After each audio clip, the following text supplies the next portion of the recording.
Collector Hanumangarh ने बैठक में दिए हैं आदेश। 1 माह के अंतिम नोटिस के बाद ईटीपी नहीं लगाने वाली इंडस्ट्री के काटे जाएं कनेक्शन। यह आदेश प्रदूषण नियंत्रण कार्यालय हनुमानगढ़ को दिए गए हैं। लेकिन सबसे बड़ा सवाल यह है कि जिन फैक्ट्रियों के अंदर ईटीपी नहीं लगा हुआ है वह चल क्यों रही हैं।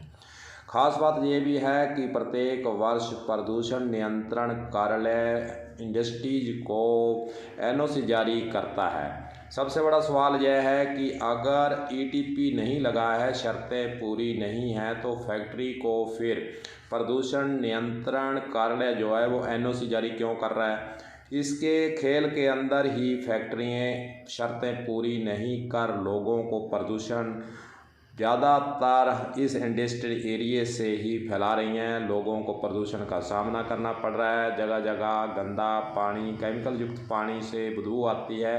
वहीं दूसरी ओर जीवन के साथ खिलवाड़ भी किया जा रहा है। लोगों को यहाँ से बीमारियाँ बेवजह बांटी जा रही हैं। लेकिन प्रदूषण नियंत्रण कार्यालय जो है मिलजुल कर सरकार चलाने के लिए लगा हुआ है। हनुमानगढ़ के अगर औद्योगिक क्षेत्र की बात करें तो बहुत सी फैक्ट्रियों को पहले भी नोटिस दिए गए हैं, लेकिन नोटिस देना ही मात्र एक फैक्ट्री पर कार्रवाई नहीं होनी चाहिए। आखिरकार ईटीपी नहीं लगाई गई फैक्ट्रियों पर कार्रवाई क्यों नहीं होती है, यह जनता के मन में सवाल लंबे समय से चला आ रहा है। 20 साल से इस प्रदूषण का दुख झेल रही है जहां की जनता, और प्रदूषण नियंत्रण कार्यालय की मेहरबानी से फैक्ट्रियों पर कार्रवाई नहीं होती है। कलेक्टर की बैठकों के अंदर जब भी बैठक होती है यही जो आदेश दिया जाता है कि फैक्ट्रियों को नोटिस दिया जाए, उनके कनेक्शन काटे जाए, लेकिन धरातल पर कुछ भी नहीं होता है।